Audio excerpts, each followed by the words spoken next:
मी बाबा अष्टनकर, माजी जिल्हा अध्यक्ष, नागपूर जिल्हा ग्रामीण काँग्रेस कमिटी।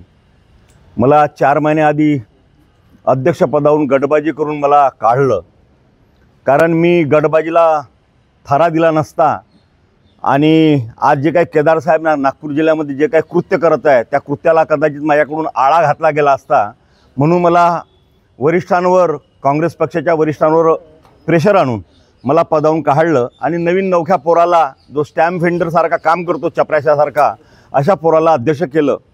त्यामागचं कारण असं आहे की मागची झालेली लोकसभेची निवडणूक, या लोकसभेच्या निवडणुकीसाठी काँग्रेस पक्षाकडनं मुकुलजी वासनिक साहेबांचं नाव होतं, नितीनजी राऊत साहेबांचं नाव होतं, कुणाल राऊत साहेबांचं नाव होतं, त्याचप्रमाणे किशोर गजबे साहेबांचं नाव होतं।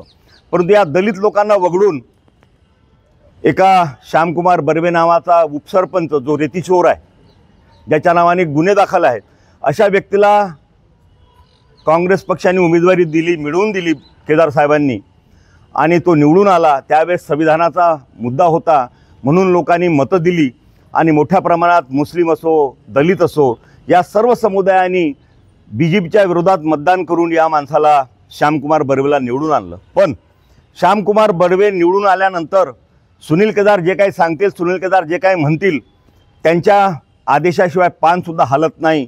अशा परिस्थितीमध्ये नागपूर जिल्ह्यात आज काँग्रेस रसातळाला गेलेली आहे आणि गटातटात वाटल्या गेलेली आहे। याचं कारण आता कालच आमच्या पक्षाचे महाराष्ट्राचे महासचिव प्रसन्ना तिडके यांनी काँग्रेस पक्ष सोडून यांनी भारतीय जनता पक्ष जॉईन केला। त्याचप्रमाणे रामटेकचे आमचे थोपटे म्हणून जो पोरगा होता शहर काँग्रेसचा अध्यक्ष, त्याला, तो सुद्धा काँग्रेस पक्षाची उमेदवारी मागत होता, दामोदर थोपटे, त्यालासुद्धा बाजूला सारलं आणि त्या ठिकाणी शिवसेना आणि प्रहार या पक्षाकडून निवडणुका लढलेला व्यक्ती आणून त्याला पंजाब सिम्बॉल देऊन त्याला रामटेकचा उमेदवार केला नगराध्यक्षपदाचा।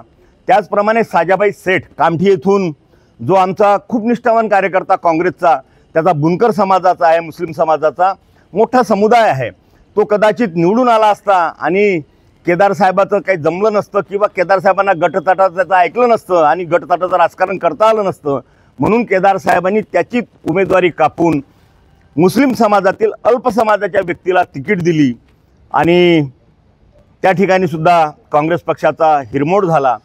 आणि अशाच पद्धतीने वाडी असो, वाडीमध्ये तर अभद्र युती झाली हो। जो माणूस भारतीय जनता पक्षाचा कार्यकर्ता होता, जो भारतीय जनता पक्षाच्या सिम्बॉलवर मागची वाडी नगर परिषदेची निवडणूक लढला, ज्याच्यावर भ्रष्टाचाराचे आरोप आहे, लाचलुचपत प्रतिबंधक खात्याने त्याच्यावर केस केली, त्याला अटक पण केली होती, अशा व्यक्तीला काँग्रेस पक्षाचा पंजा देण्यात आला, ही शर्मेची बाब आहे। त्याचप्रमाणे वानाडोंगरी असो, निळडो असो की डिगडो असो, या ठिकाणी स्थानिक लोकांना सोबत घेऊन निवडणुका लढण्याचा आमचा मानस होता, परंतु आम्हा लोकांना बाजूला सारून केदार साहेबांनी आपल्याजवळ जे काही हस्तक आहेत, जे काही चेले चपाटे आहेत, त्यांच्या मनाने तिकिटा देऊन त्या ठिकाणी सुद्धा परिस्थिती खराब करून ठेवली।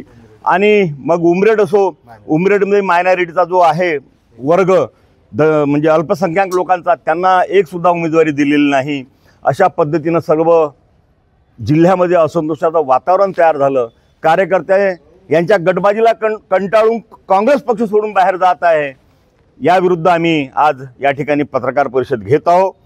आणि आता बुट्टीबुरीचं एक मोठं प्रकरण आमच्या डोळ्यासमोर आलं। जो व्यक्ती RSSचा कार्यकर्ता आहे, ज्याच्या घरी मोहनजी भागवत साहेबांच्यासोबत त्याची फोटो आहे, तो कालपर्यंत कधीच काँग्रेसमध्ये नव्हता, त्या माणसाला काँग्रेस पक्षानं तिथे काँग्रेस पक्षाचा सिम्बॉल फ्रीज केला आणि आघाडी करून याला उमेदवार केला। हा सुमित मेंढे बघा,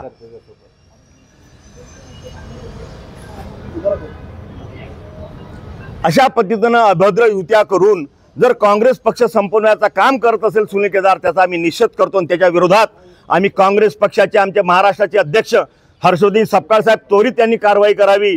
जर त्यांनी कारवाई केली नाही तर आम्ही हर्षवर्धन सपकाळांच्या आणि सुनील केदार यांच्या विरोधात दिल्लीमध्ये जाऊन तळ ठोकू आणि दिल्लीच्या राहुलजी गांधी असो, मल्लिकार्जुनजी खरगे साहेब असो की केसी वेणुगोपालजी असो, या सगळ्यांना ह्या सगळ्या गोष्टीपासून अवगत करू, हे सांगण्यासाठी आम्ही आज पत्रकार परिषद घेतलेली आहे।